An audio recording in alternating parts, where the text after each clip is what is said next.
Good morning everyone. नमस्ते।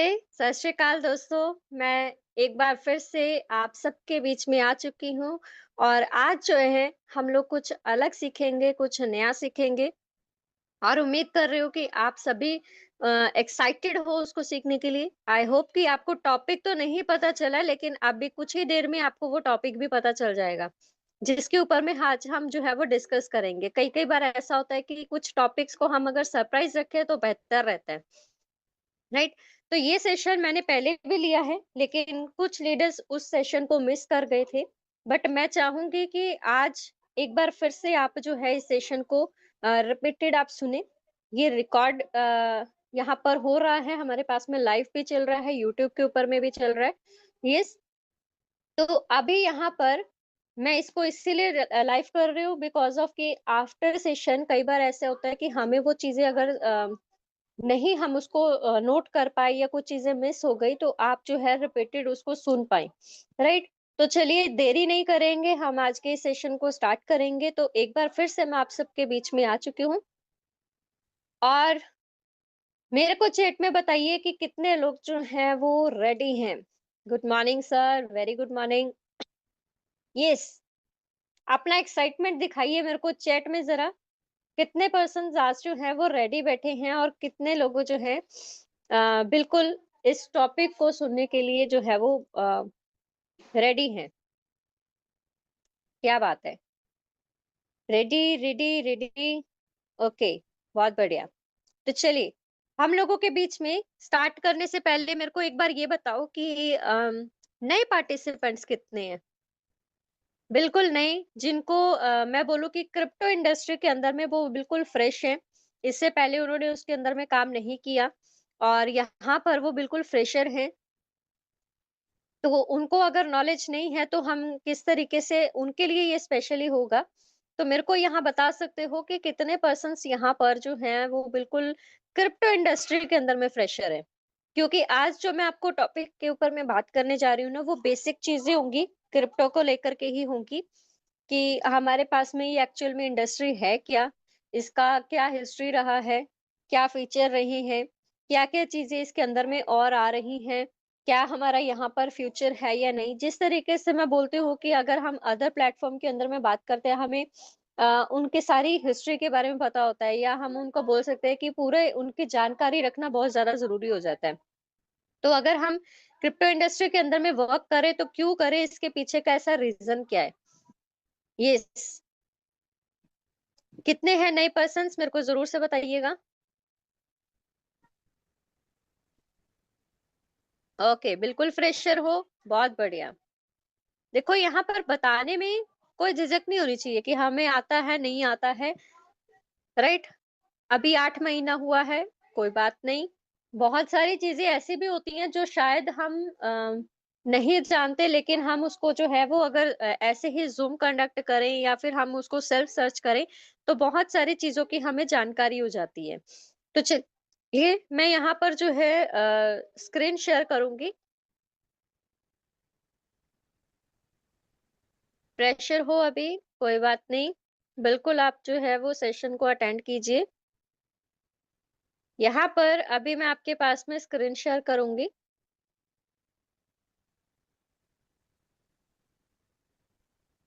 चलिए, हम लोग आज स्टार्टिंग से स्टार्ट करते हैं। इस सेशन को मैं रिपीटेड करूंगी क्योंकि बहुत से पर्सन्स ने इसको मिस कर दिया था, राइट? तो यहाँ पर जो है आप अपने अपने फोन को जो है वो घुमा लें ताकि आपको पूरा सेशन जो है अच्छे से समझ में आए। तो हमारे पास में क्रिप्टो करेंसी क्या होती क्या है? क्रिप्टो करेंसी, सबसे पहले तो हमें इसके बारे में जानना जरूरी है। हम लोग इस इंडस्ट्री के अंदर में वर्क कर रहे हैं, लेकिन ये है क्या, इसके अंदर में कैसे लोग पैसा कमाते हैं, ये किस तरीके से काम करता है, कब ये स्टार्टअप हुई थी, हम उसको जरा सा समझेंगे, राइट? तो क्रिप्टो करेंसी को लेकर के हम बात करेंगे। अब बात करते हैं क्रिप्टो की इंट्रोडक्शन को लेकर के। तो मैं आपको बताना चाहूंगी जो हमारी ये क्रिप्टो करेंसी होती है ना, ये एक तरीके की डिजिटल या वर्चुअल मनी की तरह होती है। यहाँ पर इसको हम हाथ में नहीं पकड़ सकते, जैसे आपके पास में नोट्स होते हैं, कॉइन्स होते हैं, राइट? हम उसको हाथ में तो पकड़ नहीं सकते। हम उसको फ़ील नहीं कर सकते क्योंकि ये फ़िज़िकली हमारे पास में प्रेज़ेंट नहीं है। लेकिन ये हमारे पास में टेक्निकली रहती है। ऑनलाइन हम इसकी जो है वो सारी एक्ज़िस्टेंस होती है, जितनी भी ट्रांज़ैक्शन होती है वो हम उसको ऑनलाइन कर सकते हैं, राइट? तो यहाँ पर सिंपल एक्सप्लेनेशन अगर मैं आपको बताऊँ, जो क्रिप्टो करेंसी होती है, it is a form of money that uses computer technology, जिसको हम क्रिप्टोग्राफी भी बोलते हैं। To keep transaction safe, control new coin creation and verify transfer। हमारे पास में जो क्रिप्टो करेंसी होती है, ये एक तरीके का फॉर्म ऑफ मनी है जिसको हम बोल सकते हैं कि अम, हम लोग ट्रांजैक्शन अगर हमारी होती है, ये कंप्यूटर टेक्नोलॉजी को यूज करके, computer, laptop, mobile, Android, iPhone जो भी है हमारे पास में, इन टेक्नोलॉजीज को यूज करके हम जो है अपनी ट्रांजैक्शंस कर सकते हैं, जो कि बहुत ज्यादा सेफ रहती है, सिक्योर रहती है। और यहाँ पर कंट्रोल न्यू कॉइन क्रिएशन, यहाँ पर आप उसकी जो ट्रांसफर कर रहे हो अपनी कॉइन्स या टोकन्स जो भी आप ट्रांसफर कर रहे हो, उसको ये वेरीफाई करता है जितनी भी आपकी ट्रांजैक्शंस होती हैं, राइट? अब ये काम कैसे करती है? यहाँ पर जैसे हम अगर बात करें नॉर्मल करेंसी की, जैसे इंडियन करेंसी की बात करें, तो वो किस तरीके से काम करती है? वो हमें बैंक से प्रोवाइड होती है, राइट? और बैंक से हम जब उसको प्रोवाइड वो हमें मिलता है, तो हमें अगर कोई भी चीज चाहिए, तो हम उस मनी को यूज करके अपना वो कुछ भी जो है वो हम खरीद या बेच सकते हैं, राइट? तो यहाँ पर ये जो क्रिप्टो करेंसी होती है, ये किस तरीके से वर्क करती है? ये डिफरेंट डिफरेंट ब्लॉकचेन्स के ऊपर में रन करती है, जो कि एक पब्लिकली डिजिटल रिकॉर्ड रखता है पूरे ट्रांजैक्शन का। ब्लॉकचेन को मैं बोल सकती हूँ एक डिजिटल खाता, जहां पर आपकी जितनी भी ट्रांजैक्शंस हो रही हैं, वो सारी की सारी रिकॉर्डेड होती हैं, राइट? और यहाँ पर each transaction is verified by many computers around the world, not by a bank और गवर्नमेंट। मतलब कि यहाँ पर जितनी भी ट्रांजैक्शंस होती हैं ऑनलाइन, ये सारी की सारी पूरे वर्ल्ड में बहुत सारे कंप्यूटर्स के ऊपर में ये जो है वो होती है, और वहां से ये वेरीफाई होता है। इसको कोई भी बैंक या गवर्नमेंट के द्वारा ये जो है ट्रांजैक्शन वेरीफाई नहीं होता है। नोट्स का इसके अंदर में काम होता है। तो ये जो सिस्टम होता है, इसको हम डिसेंट्रलाइज्ड भी बोलते हैं। जिसका मतलब हम कह सकते हैं कि कोई भी एक सिंगल पर्सन, कोई भी कंपनी, कोई डेवलपर, कोई ओनर इसको कंट्रोल नहीं कर रहा होता है डिसेंट्रलाइज सिस्टम में, राइट? अब एग्जांपल के तौर पे आप देखो, जो बिटकॉइन है, वो फर्स्ट क्रिप्टो करेंसी हुई थी जो लॉन्च हुई थी 2009 में। उसके बाद में धीरे-धीरे करके हमारे पास में बहुत सारी क्रिप्टो करेंसीज़ आने लगी, जैसे कि इथेरियम है, पॉलीगन है, सोलोना है, राइट? तो ऐसे बहुत सारी हमारे पास में क्रिप्टो करेंसीज़ धीरे-धीरे करके आने लगी। अब अगर मैं इसके की फीचर्स की बात करूँ, क्या है हमारे पास में इसके की फीचर, इसकी विशेषताएँ क्या हैं? पहले नंबर पे तो ये है डिजिटल ओनली, राइट? इसका मतलब क्या हुआ कि कोई भी इसका फिजिकल फॉर्म नहीं है। जो ये क्रिप्टो करेंसी होती है ना, ये सिर्फ ऑनलाइन होती है। इससे आप जो है अपने हाथ में नहीं पकड़ सकते। जैसे आप अपने वॉलेट्स को पकड़ सकते हो, उसके अंदर में पैसे डाल सकते हो, जैसे लेडीज के पास में अपना वॉलेट रहता है, जेंट्स के पास में रहता है, या गुल्लक में आप नहीं डाल सकते इसको, क्योंकि ये फिजिकली टच में प्रेजेंट नहीं होती है। इसको आप अगर कर सकते हो, तो ये सिर्फ और सिर्फ आपके कंप्यूटर, मोबाइल या डिजिटल वॉलेट के अंदर में ही ये जो है वो स्टोर रहती है। एग्जाम्पल के तौर पे, जैसे आप बिटकॉइन या इथेरियम है, राइट? तो उसको अगर आपने स्टोर करके रखना है, तो उसके लिए आपको वॉलेट्स की जरूरत पड़ती है, जो कि हमारे पास में क्रिप्टो वॉलेट होते हैं, नॉन कस्टोडियंट वॉलेट होते हैं, जैसे कि ट्रस्ट वॉलेट है, मेटामास्क है, राइट? तो इनके अंदर में हम उसको स्टोर कर सकते हैं। अब दूसरा की फीचर क्या है हमारे पास में, कि ये बहुत ज्यादा सिक्योर रहती है। अब क्रिप्टो वर्ड का मतलब ही क्या है? एन्क्रिप्शन। यानी कि हर कोई ट्रांजैक्शंस का यहाँ पर एक स्पेशल कोड रहता है, एक इंस्क्रिप्शन कोड रहता है, जिसके जरिए ये जो पूरी ट्रांजैक्शन होती है ना, वो बहुत ज्यादा सिक्योर हो जाती है। और इसी सिस्टम की वजह से कोई भी ट्रांजैक्शन का जो डेटा है, उसको कोई भी या तो हैक कर सकता है, ना कोई डुप्लीकेट कर सकता है, ना ही उसको कोई चेंज कर सकता है। तो इतना ज्यादा ये सिक्योर रहता है। अब कैसे? इसके पास ना हर एक यूजर्स के पास में अपनी अपनी एक प्राइवेट की होती है, एक पासवर्ड होता है, जिससे वो अपने क्रिप्टो को असेस कर सकते हैं। अब जैसे आप लोग यूज करते हो, टोकन पॉकेट का एग्जांपल लूं, बिटगेट का लूं। अभी जैसे कल के सेशन में हमने जाना था कि किस तरीके से हम जो है वो टोकन पॉकेट के ऊपर में वॉलेट क्रिएट करते हैं। तो जब वॉलेट क्रिएट करते हैं, आपके पास में एक रिकवरी फेस आता है, एक प्राइवेट की आता है, आप पासवर्ड क्रिएट करते हो, तो वही पासवर्ड यूज़ करके ही तो आप अपनी ट्रांज़ैक्शंस कंप्लीट कर सकते हो ना। उसके बिना आपके ट्रांज़ैक्शंस नहीं हो पाती। और जो हमारे पास में वो रिकवरी फेस रहता है, हम उसको बोल सकते हैं एक लॉकर की तरह है वो। जैसे हम लोग अपने पैसे अगर गोल्ड मान के चलो आपके घर में गोल्ड है, सिल्वर है, आप उसको अलमीरा में लॉक करके रखते हो। उसके लिए पासवर्ड होता है, कई बार पासवर्ड लॉकर होते हैं, कई बार हमारे पास में चाबी ताले वाले होते हैं, राइट? तो ऐसे ही बैंक्स के अंदर में भी लॉकर्स होते हैं।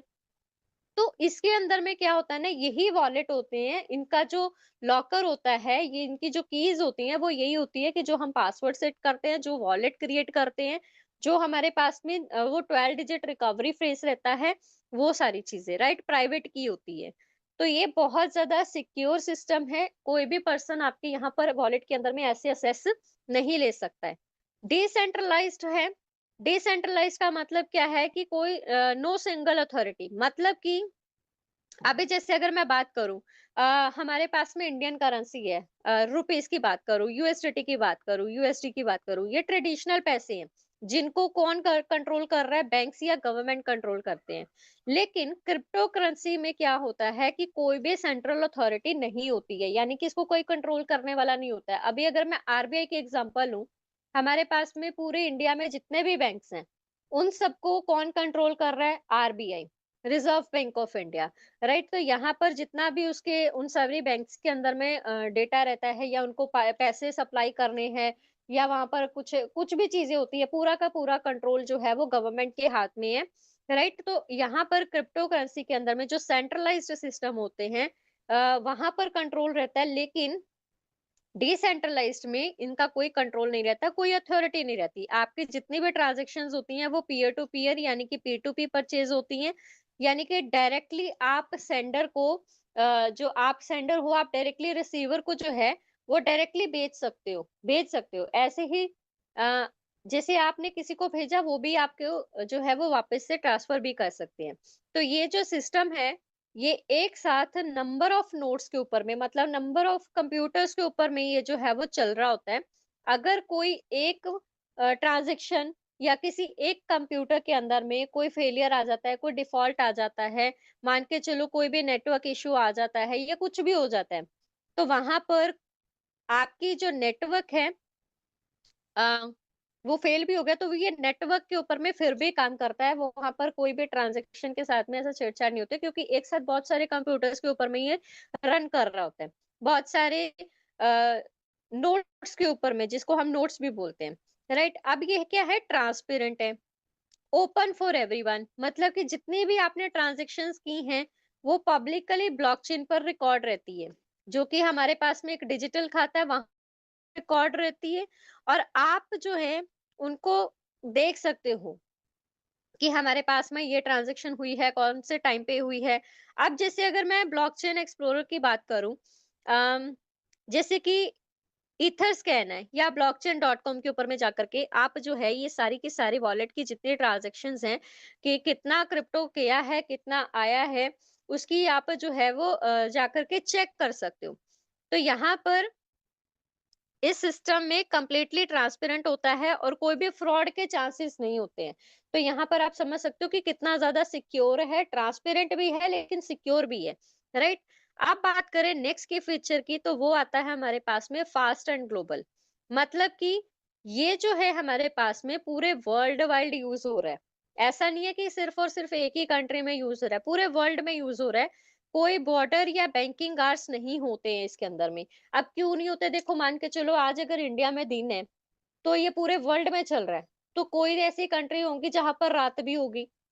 आज के दिन के टाइम में यहाँ पर अगर रन हो रहा है, तो जब यहाँ रात हो जाएगी, यहाँ लोग सोएंगे, तो कई अदर कंट्रीज के अंदर में दिन होगा, वहां पर भी ट्रांजेक्शन चल रही होगी। तो राइट, तो ये जो क्रिप्टो करेंसी है ना, ये पूरे वर्ल्ड वाइड रन कर रही है। आप दिन में किसी भी समय कहीं पर भी पैसा जो है वो भेज सकते हो, बिना बैंक की परमिशन के, बिना किसी बैंक की परमिशन के आप अपनी ट्रांसफर मनी जो है वो कर सकते हो। अभी जैसे ट्रेडिशनल सिस्टम की बात करूं, तो वहां पर अगर आपको ट्रांसफर भी करना होता है, चेक्स की बात करूं, हम लोग चेक करते हैं, जो चेक लगाते हैं, मान के चलो लाखों का चेक अगर हमने बैंक में लगाया, तो उसको प्रोसेस होने में भी लगभग जो है वो 2 से 4 दिन लग जाते हैं। लेकिन यहाँ पर क्या है कि आप जो है क्रिप्टो ट्रांज़ैक्शंस के ज़रिए अगर आप अपना ट्रांसफ़र करते हो, तो वो विदिन अ सेकंड्स और मिनट के अंदर में वो पहुँच जाता है, वो ट्रांसफ़र हो जाता है। राइट? इतना ज़्यादा ये फ़ास्ट है। और कहीं पर भी अगर आपको करना है, चाहे किसी भी कंट्री के अंदर में करना है, वो ईज़िली हो जाता है। सप्लाई लिमिटेड है, तो इसका मतलब क्या है? स्कार्सिटी। तो हर क्रिप्टो करेंसी की एक फिक्स्ड लिमिट होती है। अब एग्ज़ाम्पल के तौर पे अगर मैं बात करूँ बिटकॉइन की, तो बिटकॉइन के पास में ना टोटल सिर्फ़ और सिर्फ़ 21 मिलियन कॉइन्स ही है। कॉइन्स ही कभी क्रिएट होंगे, राइट? तो इस लिमिट की वजह से क्रिप्टो की वैल्यू टाइम के साथ में क्या हो गई? बढ़ गई। जैसे कि सोना-चांदी। अब एग्ज़ाम्पल के तौर पे आप देख सकते हो, हमारे पास में सोना है, चांदी है, लोहा है, प्लैटिनम में मैं बोल सकती हूँ, एल्यूमीनियम बोल सकती हूँ। ये कुछ ऐसे रिसोर्सेज़ हैं जो कि लिमिटेड है।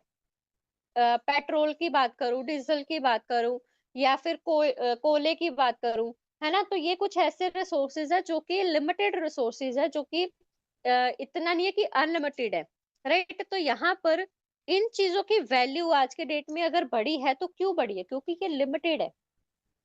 अब जो बिटकॉइन की सप्लाई होती है, तो यहाँ पर वो लिमिटेड सप्लाई है, इस वजह से उनका प्राइस जो है ना वो बढ़ता है और उसकी वैल्यू बढ़ती है। अब किसी भी चीज़ की वैल्यू तभी बढ़ती है अगर वो कम हो। अगर वो आम बिकने लग जाए मार्केट में तो उसका वैल्यू क्या रहेगा? उसका वैल्यू उतना नहीं रहता है। लेकिन अगर वही चीज़ हमें बहुत रेयरली ही कोई मिले, तो हर कोई उसको लेना भी चाहेगा, लेकिन उसकी वैल्यू की वजह से उसको नहीं खरीद पाता है, तो यहाँ पर उसका प्राइस जो है ना वो अप जाता है, राइट? Transparent yet private. अब ये जो है क्रिप्टो करेंसी की अगर मैं बात करूँ, ब्लॉकचेन पर आपको पता है सारी की सारी ट्रांजैक्शंस जो होती हैं, वो ट्रांसपेरेंट होती है, विजिबल होती है। लेकिन यहाँ पर अब प्राइवेट कैसे है, जितनी भी आपकी ट्रांजैक्शन, आपका केवाईसी नहीं हो रहा है, आपका नाम लिख करके नहीं आ रहा है वहां पर कि आपका नाम क्या है, आपकी एज क्या है, आप कहाँ से बिलोंग कर रहे हो, आपकी कंट्री क्या है, ऐसा कुछ नहीं आ रहा है।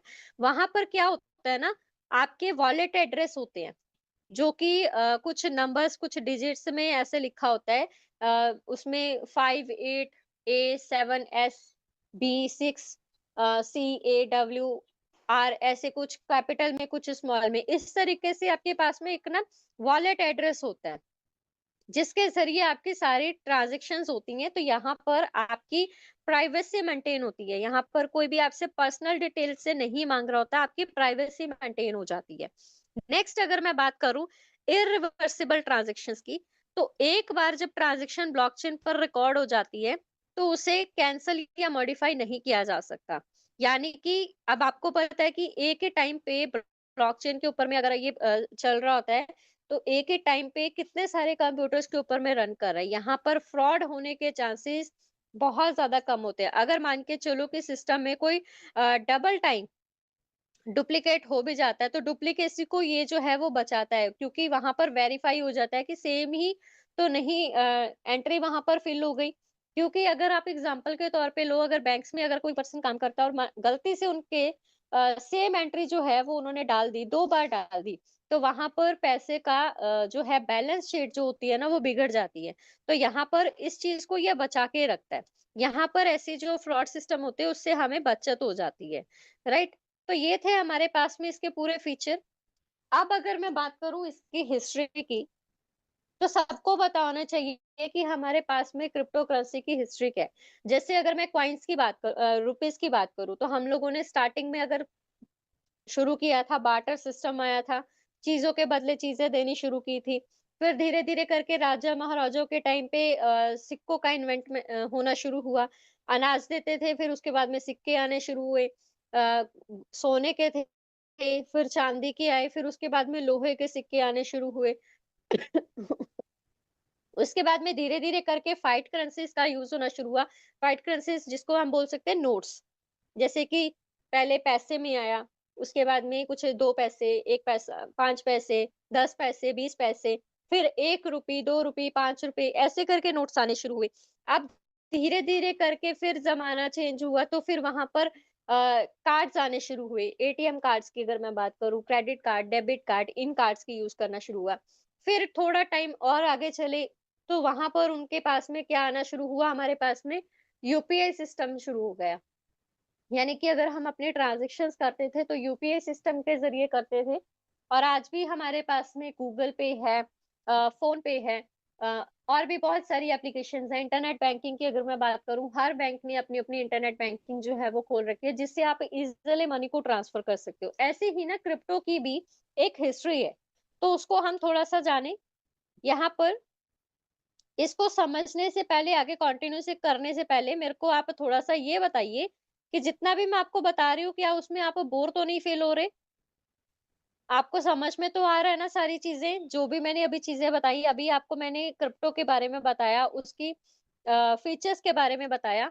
तो यहाँ पर मेरे को एक बार चैट में बताइएगा कि जितना भी मैं आपको बता रही हूँ, आप समझ पा रहे हो? कोई बोरियत फ़ील तो नहीं हो रही? ईज़ी वे में बताने की आपको कोशिश कर रही हूँ। येस, मेरे को रिस्पॉन्ड ज़रूर कीजिएगा।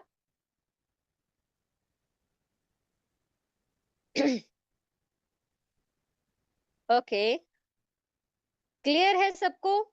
कोई डाउट, कोई कुछ ऐसी चीज़ें आती हैं, आप नोट कर सकते हो और नोट करने के बाद में ये तो ऐसी चीज़ें हैं ना, अगर आप अपने सीनियर से भी नहीं पूछोगे कोई दिक्कत नहीं, यूट्यूब है, गूगल है, क्रोम पे जाओ, आप उसको सेल्फ सर्च कर सकते हो, चैट जीपीटी का यूज़ करो, परप्लेक्सिटी का यूज़ करो, वहाँ पर आपको ये सारी इन्फॉर्मेशन जो है वो और भी अच्छे से मिल जाएगी। जी हाँ, आप अच्छे से समझा रही हैं ma'am, thank you, okay, no bore, मज़ा आ रहा है, बहुत बढ़िया।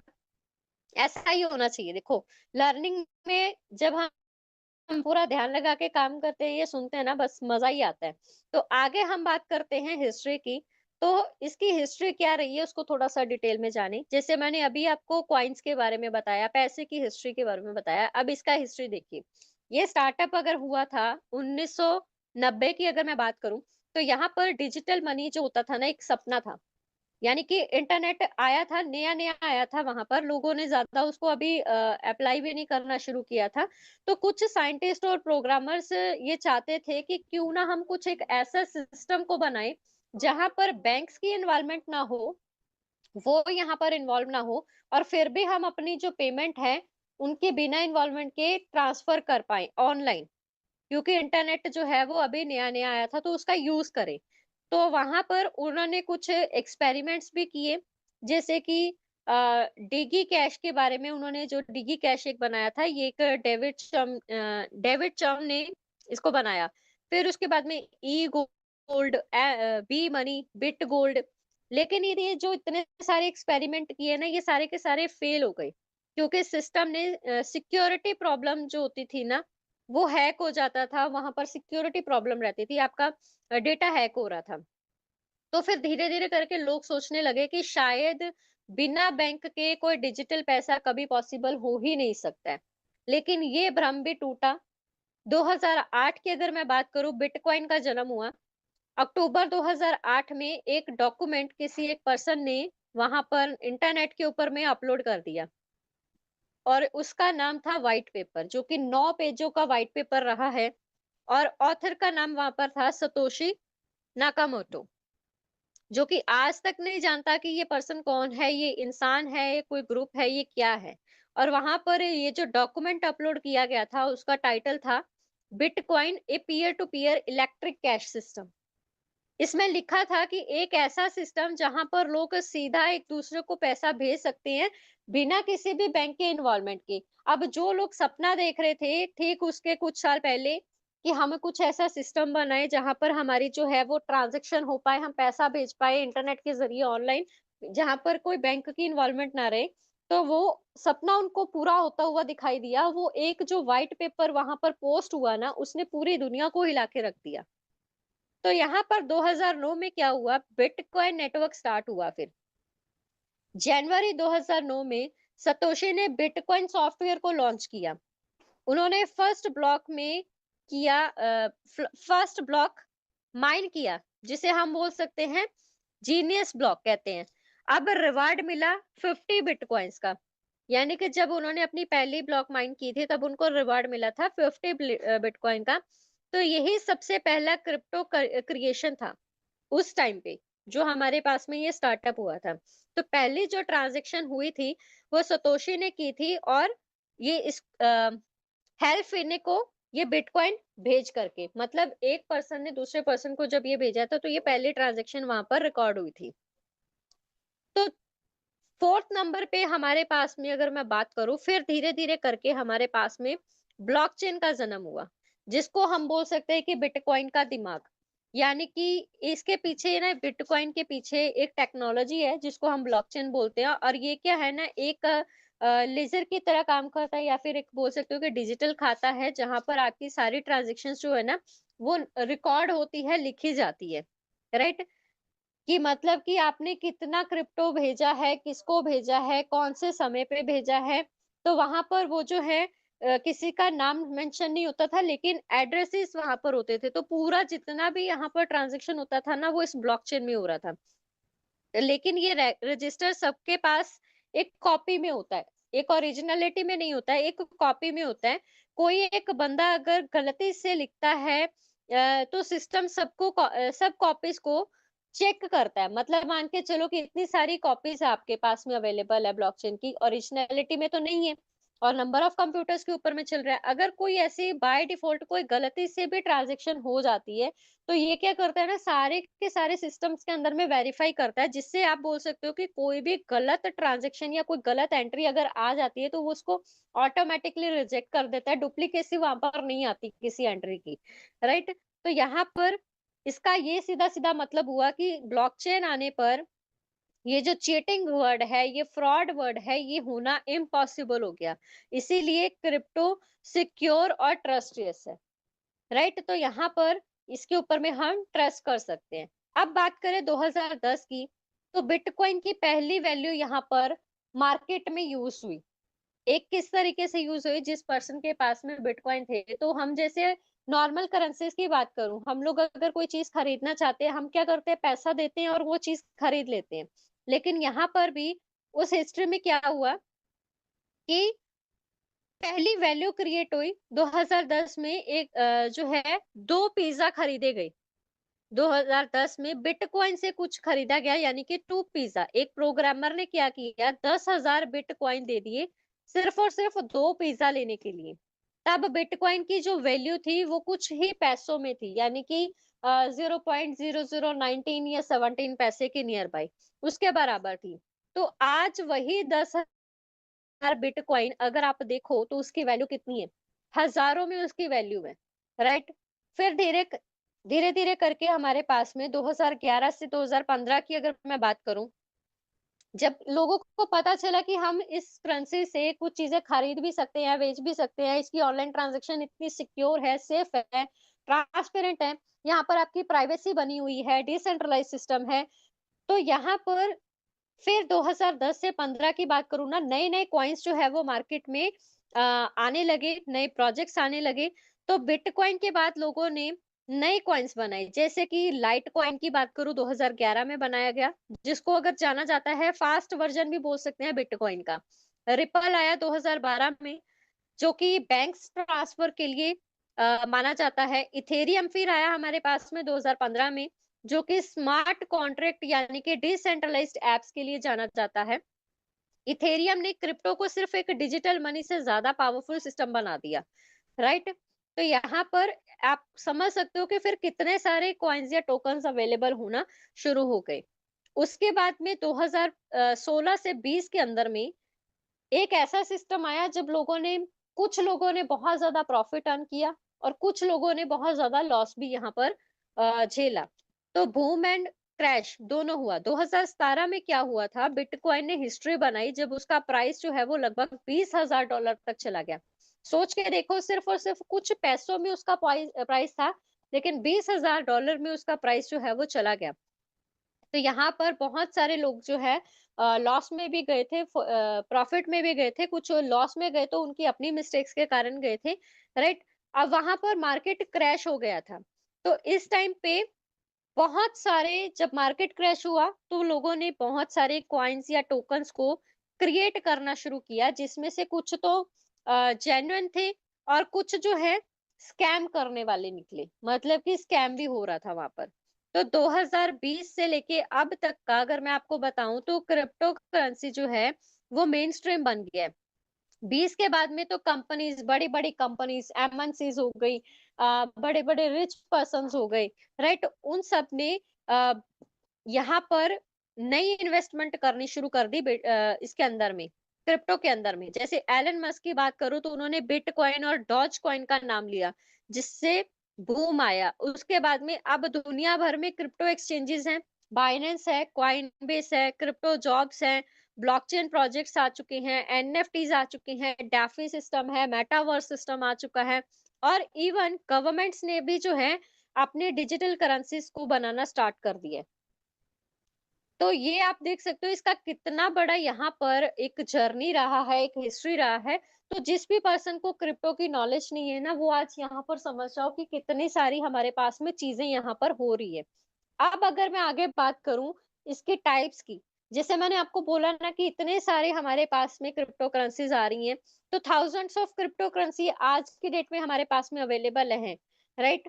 तो यहाँ पर अब वहां पर हम अगर जाने तो कौन कौन सी चीजें हैं जो कि किस किस लिए ज्यादा वो मानी जाती है। जैसे कि अगर मैं बात करूं, बिटकॉइन है, वो मोस्ट प्रोमिनेंट है।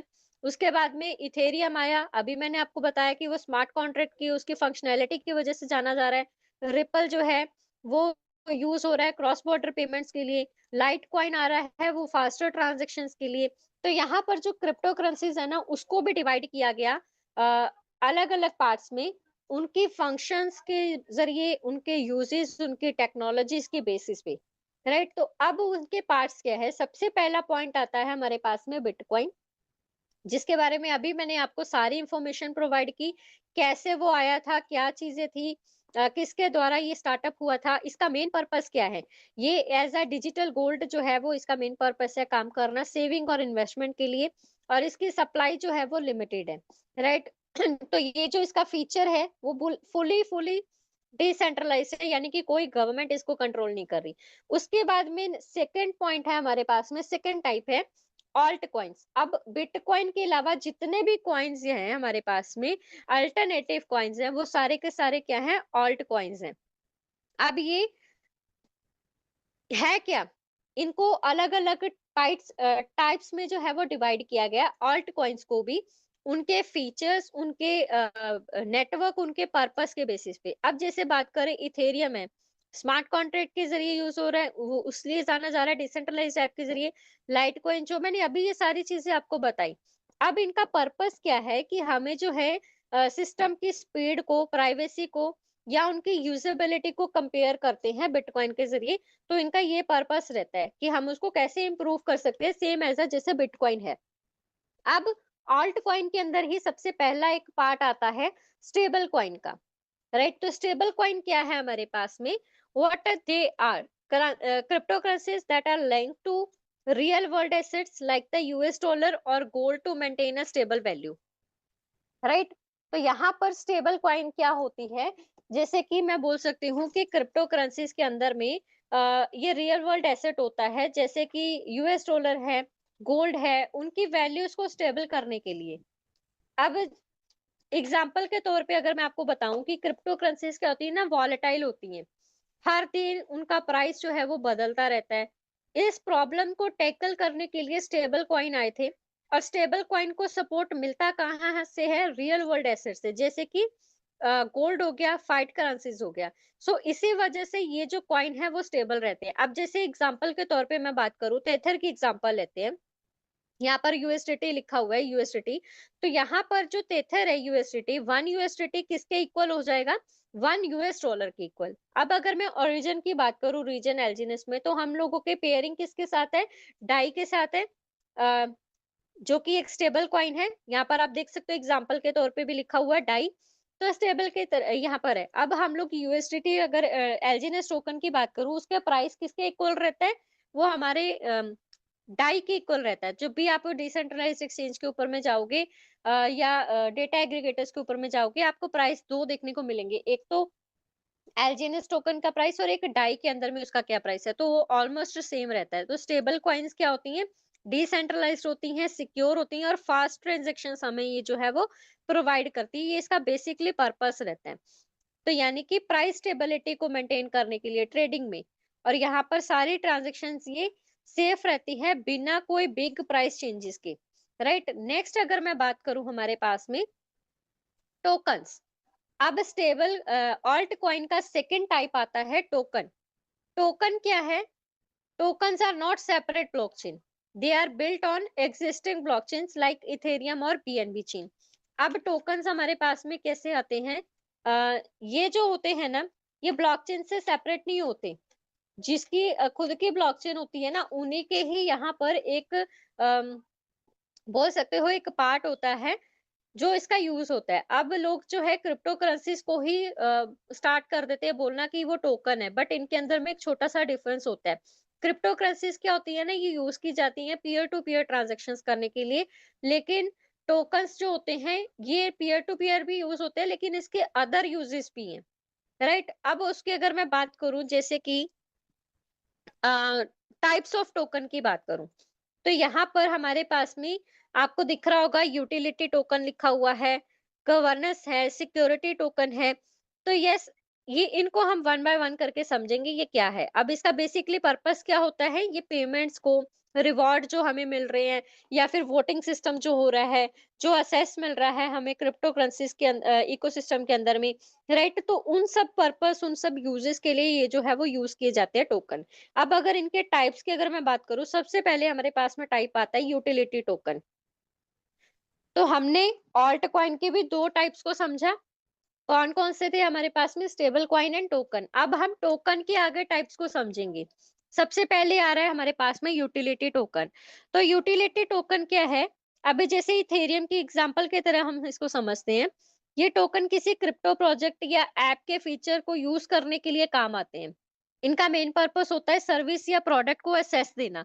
जैसे कि एग्जांपल के तौर पे अगर मैं समझूं, बीएनबी है, वहां पर बाइनेंस कॉइन है, तो बाइनेंस एक्सचेंज में ट्रेडिंग फीस काम करती है। तो वहां पर जो भी हम ट्रांजेक्शन करते हैं उसके लिए ट्रेडिंग फीस लगती है, तो उसके लिए बीएनबी यूज होता है। ऐसे ही मैटिक की अगर मैं बात करूं, पॉलीगन की, तो पॉलीगन नेटवर्क के अंदर में जितनी भी ट्रांजेक्शन होगी उसके लिए हमें क्या यूज होता है? पॉल यूज होता है। आपने देखा होगा कि जब भी हम अपनी ट्रांजेक्शन करते हैं ओरिजिन में भी, तो यहाँ पर आपके पास में आईडी लगाने के लिए भी हम बोलते हैं ना कि आप अपने सीनियर से पोल मंगवा लीजिए, उसके साथ ही आपका जो है वो आपका आईडी लगेगा। या जब भी आप कोई ट्रांज़ैक्शंस करते हो तो वहाँ पे पोल फीस यहाँ पर लगती है। तो वो जो होते हैं वो हमारे पास में यूटिलिटी टोकन होते हैं, राइट? तो यहाँ पर अगर किसी ने अपने डेटा को स्टोर किया है या डिसेंट्रलाइज्ड ऐप और स्मार्ट कॉन्ट्रैक्ट के द्वारा इथेरियम के ऊपर में, तो ब्लॉकचेन क्या कर रहे हैं, उनको पे करना पड़ता है। जैसे कि अगर पॉलीगन के ऊपर में अगर मैं बात करूँ, आपका डेटा स्टोर है, आपने कोई ट्रांजैक्शन करनी है, तो स्मार्ट कॉन्ट्रैक्ट के द्वारा जो आप पॉलीगन मैटिक के ऊपर में आपको पोल पे पर करना पड़ता है, तभी आपकी ट्रांजैक्शन होती है। नेक्स्ट अगर मैं बात करूँ, नेक्स्ट टाइप की, वो है हमारे पास में सिक्योरिटी टोकन, राइट? अब सिक्योरिटी टोकन क्या है? इन्वेस्टमेंट वाले टोकन। तो यहाँ पर इसको हम इक्विटी टोकन भी बोल सकते हैं। इक्विटी टोकन को सिक्योरिटी टोकन भी बोला जाता है। अब जैसे आप समझ सकते हो कि आप इसको कंपेयर करो इक्विटी टोकन को इक्विटी शेयर्स के साथ में। जैसे कि एक कंपनी है, तो यहाँ पर एक कंपनी ने क्या किया, शेयर किया, अपनी ओनरशिप वो दिखा रहा है थ्रू इक्विटी टोकन। एग्जाम्पल के तौर पे अगर मैं आपको समझाऊं, जैसे आपने कोई प्रॉपर्टी ली, राइट, अब उसका प्रूफ क्या है आपके पास में कि वो प्रॉपर्टी आपकी है? नहीं, वहां पर वो अलग टोकन आता है। सपोज यहाँ पर कोई आपकी एक कंपनी है, आपने कंपनी ने बहुत ज्यादा आपने किसी कंपनी के शेयर्स लिए हैं, तो जब भी वहां पर प्रॉफिट होता है तो वो क्या करते हैं, जितने भी शेयर होल्डर्स होते हैं उनको उसका प्रॉफिट का हिस्सा दिया जाता है। ऐसे ही हमारे पास में क्या होता है कि एक कोई कंपनी है जो कि क्या करती है, अपनी ओनरशिप पे शेयर करती है कुछ इक्विटी टोकन्स वालों को, यानी कि सिक्योरिटी टोकन वालों को। अब ये होता कैसा है कि इक्विटी टोकन जो है लॉन्चिंग टाइम पे ना कुछ इनिशियल कॉइन्स ऑफरिंग करते होते हैं। तो यहाँ पर जिन भी पर्सन्स के पास में वो इनिशियल कॉइन होते हैं, जो लोग उसके अंदर में पार्टिसिपेट होते हैं, उनको कुछ ना कुछ कॉइन्स मिल जाते हैं। और जब भी कंपनी के कैपिटल के अंदर में वो जो होता है गेन होता है या प्रॉफिट होता है, तो वो क्या करते हैं, जितने भी इक्विटी शेयर्स वाले पर्सन हैं जिनके पास में इक्विटी टोकन है, उनको वो क्या कर देते हैं, उसका प्रॉफिट शेयर करते हैं। जैसे कि शेयर होल्डर्स को कंपनीज क्या करती हैं, प्रॉफिट शेयर करती है ना, इसी तरीके से आपको भी इक्विटी टोकन्स की अगर मैं बात करूं या सिक्योरिटी टोकन्स की, तो वहां पर आपको उसका प्रॉफिट शेयर होता है अगर किसी ने इसको लेकर के रखा हो, जैसे कि no fund slice, BF token, ये सारी चीजें, राइट। नेक्स्ट हमारे पास में स्टेबल कॉइन में टोकन, मैंने आपको ऑलरेडी बता दिया कि स्टेबल टोकन क्या होते हैं। नेक्स्ट अगर मैं बात करूं गवर्नेंस टोकन की, गवर्नेंस टोकन क्या होता है, डिसीजन लेने वाले टोकन। अब जैसे आपने रिसेंटली आपने सुना होगा, हमारे ओरिजिन के अंदर में एक वोटिंग सिस्टम हुआ था, डाउ वोट हुआ था कि कुछ चेंजेस लाने के लिए, किसी भी क्रिप्टो करेंसी के अंदर में कोई चेंजेस आनी होती है, कुछ अपडेट लेकर के आनी होती है ना, तो वो यहाँ पर पूरी डाउ कम्युनिटी को इनवाइट करते हैं।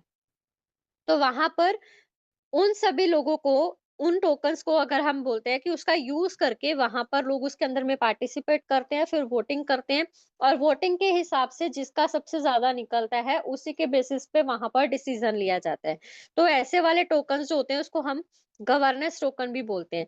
नेक्स्ट यहाँ पर एक और टोकन होता है हमारे पास में, एसेट टोकन।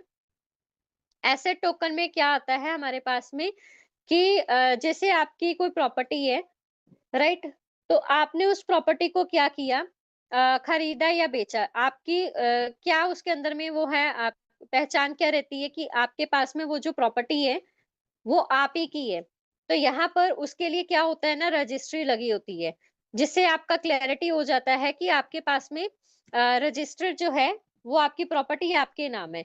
ऐसे ही हमारे पास में क्या होता है, एसेट टोकन्स होते हैं, ये वो टोकन होते हैं जो आपके एसेट को रिप्रेजेंट करते हैं, राइट। अब अगर आपने अपनी प्रॉपर्टी को, सपोज करो कि पेरेंट्स ने अपनी प्रॉपर्टी को अपने बच्चे के नाम करना है, तो वो क्या करते हैं, रजिस्ट्री करवा देते हैं अपने बच्चों के नाम पे। ऐसे ही एसेट टोकन काम आता है कि अगर कोई टोकन आपकी कोई प्रॉपर्टी है, तो आप वहां पर उस रजिस्ट्री को एसेट टोकन की तरह जो है वो as a proof of owners आप मान सकते हो। अगर आपने किसी भी पर्सन को अपनी प्रॉपर्टी का जो है एसेट टोकन आपने भेज दिया, तो इट मीन्स कि वो जो है आपकी प्रॉपर्टी के ऑनर हो गए। यहाँ पर आपको रजिस्ट्री भेजने की जरूरत नहीं है। अगर आपने उनको डायरेक्टली एसेट भेज दिया, तो इट मीन्स कि आपकी प्रॉपर्टी वहां पर ट्रांसफर हो गई है। तो यहाँ पर एसेट टोकन जो होते हैं वो चीज होती है, फॉर एग्जांपल एनएफटी, राइट। तो ये था हमारे पास में पूरा आज का सेशन, जिसमें मैंने आपको क्रिप्टो करेंसी क्या है, उसका फीचर्स क्या है, उसकी हिस्ट्री क्या है, उसके अंदर में अगर मैं बात करूं कि क्या क्या टाइप्स रहते हैं, ये सारी चीजें मैंने एक्सप्लेन करने की कोशिश की है। और उम्मीद करूंगी आगे जब भी हमारा सेशन होगा तो वहां पर मैं आपको ये सारी चीजें एक्सप्लेन करूंगी कि इसका फ्यूचर क्या रहता है, ये काम कैसे करता है, राइट। इसके और भी बहुत सारे टॉपिक्स आते हैं जो फिर कभी आपको जो है सेशन में लेकर के आऊँगी अपना पूरा पीपीटी कंप्लीट करने के बाद में, राइट। तो ये था हमारा पूरा आज का सेशन। उम्मीद कर रही हूँ आप लोगों ने बहुत अच्छे से सुना भी होगा, समझा भी होगा और जानना भी होगा। तो कैसा लगा आपको सेशन, आप मेरे को चैट में बता सकते हैं। यस, मेरे को बता सकते हो कैसा लगा। इस पीडीएफ फाइल को भी शेयर करें तो बहुत बड़ी कृपा होगी, बहुत बड़ी सेशन और समझाने का तरीका। धन्यवाद। ओके, अल्टीमेट, बहुत अच्छा शानदार सेशन, बहुत बढ़िया।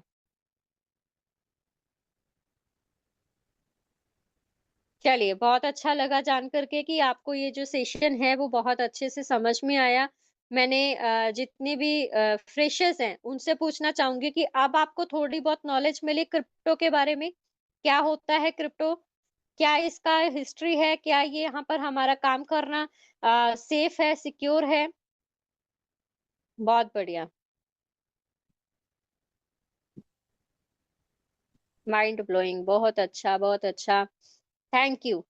तो यहाँ पर अच्छा लगा जान करके, बहुत अच्छे, अच्छा लग रहा है मेरे को, इतने सारे पॉजिटिव रिस्पॉन्स जब आ रहे हैं ना, बहुत अच्छा लग रहा है देख करके। तो ये हम लोगों के बीच में मैं, श्याम सर हैं, सर आपको एक बार जरूर इनवाइट करना चाहूंगी, आपको मैं कोहोस्ट कर रही हूँ। आप आइए सर, आप थोड़ा सा अपना रिव्यू जरूर दीजिएगा, और खास करके न्यू पर्सन्स के लिए कि कैसे यहाँ पर हम जो है उसके ऊपर में बिलीव कर सकते हैं। Please welcome sir. Thank you Neha ma'am, बहुत जबरदस्त प्रेजेंटेशन रहा आपका। और आपके समझाने और बताने के तरीके से इतने जबरदस्त फॉलोवर आपको बढ़ते जा रहे हैं। अभी मैं भी चैट देख रहा था, उसमें लोग आपका यूट्यूब चैनल भी रिक्वायरमेंट कर रहे हैं, तो प्लीज कृपया करके उसमें डाल दीजिए। और मैम, जर्नी में तो इतना एंजॉय के साथ मजा आ रहा है, और अभी मैं थोड़ा सा ट्रैफिक में हूँ, इसलिए प्लीज अपनी वाणी को ही मैं विराम देता हूँ। Okay, thank you ma'am. Thank you so much sir, thank you. Uh, बिल्कुल सर, यहाँ पर देखो जर्नी में है, सर ने अभी आपको बताया कि बिल्कुल सर जो है वो वर्क में काम कर रहे हैं। तो यहाँ पर मैं आगे जो है हमारे बीच में देवा सर हैं। सर मैं आपको ज़रूर इनवाइट करना चाहूँगी, आप आगे के सेशन को प्लीज़ कंटिन्यू कीजिएगा।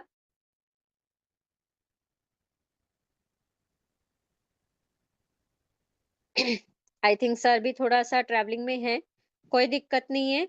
तो यहाँ पर हम लोगों के बीच में एक और लीडर हैं मेघश्याम सर। सर मैं आपको अनम्यूट का ऑप्शन दे रही हूँ, सर आप भी थोड़ा-सा अपना बात रखिएगा। और तब तक जो है जैसे कि सर ने बोला है तीसरी कि मौर्य सर को भी आपको ले लीजिएगा मैम। जी सर। तब तक मैं आपको अपने यूट्यूब चैनल का लिंक भेज देती हूँ। आप वहाँ पर ये जो है वो वीडियो को देख सकते हो, लेकिन अभी अपलोड होने में थोड़ा-सा टाइम जाएगा, तो आप कोशिश करिएगा कि थोड़े टाइम के बाद में अगर आप देखोगे तो आपको मिल जाएगा। यस, मिक्षम sir please welcome. Okay, okay, okay, okay. Thank you ma'am. Good morning everyone. मेरी आवाज़ ऑडिबल है? जी sir. Okay, okay. Thank you, thank you. तो मैम आपने जो ये आज का जो सेशन जो क्रिप्टो के बारे में जो जानकारी जो दी इतनी अ, ग्रांटेड है, बहुत ही मतलब पावरफुल, और मतलब मैं क्या कहूँ, मेरे पास शब्द नहीं है इसके लिए बोलने के लिए, जो आपने इतनी बेहतर नॉलेज दिया है। क्योंकि वहाँ से क्रिप्टो का जो जन्म हुआ है, क्रिप्टो का जो जन्म है, वहाँ से लेकर के आज तक 2009 से लेकर के 2025 तक के सफर में जो भी मतलब यहाँ पे सेंट्रलाइज सिस्टम और डिसेंट्रलाइज सिस्टम जितने भी आए हैं, उसमें लोगों ने प्रॉफिट भी किया है और लॉस भी किया है। और लॉस वो किया है, वो लॉस अपनी वजह से किया है। इसमें हालांकि क्रिप्टो में मतलब लॉस तो बहुत कम देखने को मिलता है, लेकिन जब लॉस होता है तो वहां पे अपनी ही कमी से होता है। या तो अपनी ये फेस की होती हैं, उनको गुम कर दो, या मेल आईडी को गुम कर दो, या पासवर्ड को गुम कर दो। तो उस तरह की मतलब ऐसी जो थोड़ी छोटी छोटी हमारी कमियां होती है ना, उसी की वजह से हम बहुत सारा लॉस खा जाते हैं। तो दोस्तों, ये जो सिस्टम है ना, ये क्रिप्टो का जो ये है, ये आने वाले समय में ये हमारे लिए, ये समझ लीजिए कि एक बहुत बड़ा बूम है ये हमारे लिए।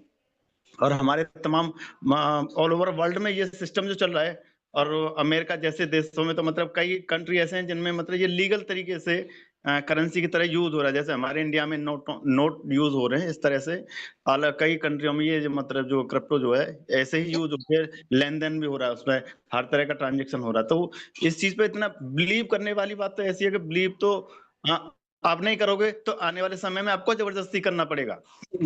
वो कहते हैं ना कि या तो किसी चीज को प्यार से स्वीकार करो, अच्छी चीज होती है तो, और नहीं तो वो उसे फिर समय फिर जबरदस्ती स्वीकार करवाता है। तो दोस्तों, मेरे तो कहना यही है कि आने वाले समय में 2030 तक ये हमारे इंडिया में भी लीगल तरीके से ये लीगल हो जाएगा। ये मेरे को लगता है कि 2030 तक कंप्लीटली ये हो जाएगा हमारे इंडिया में भी। और इसमें लेन देन भी ऐसे होगा जैसे दुबई में अब जैसे दिनार का वो है, वहां पे जो करेंसी दिनार, तो वहां भी हम मतलब कोई भी चीज खरीदेंगे तो वहां पे भी मतलब P2P वही पर्सन चलता है, सिस्टम चलता है उसी तरीके से।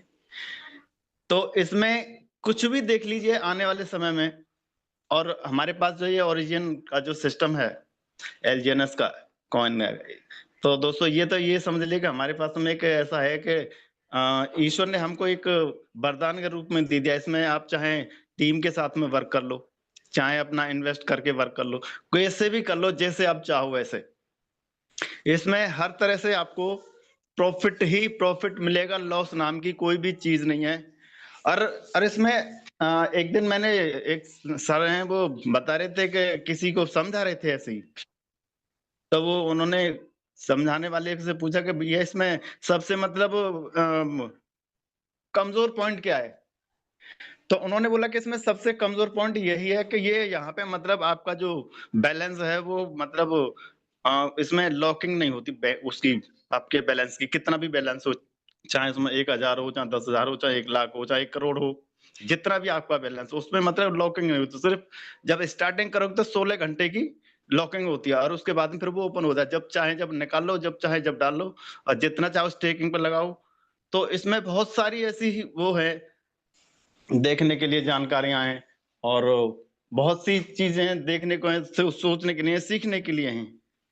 क्योंकि ज़िंदगी में देखो, कहीं न कहीं हम कुछ न कुछ किसी से न किसी से सीखते ही रहते हैं। और जो कहते हैं ना कि जीत सीखेगा सो जीतेगा। और ये सच बात है दोस्तों कि जितना हम सीखेंगे, जितनी नॉलेज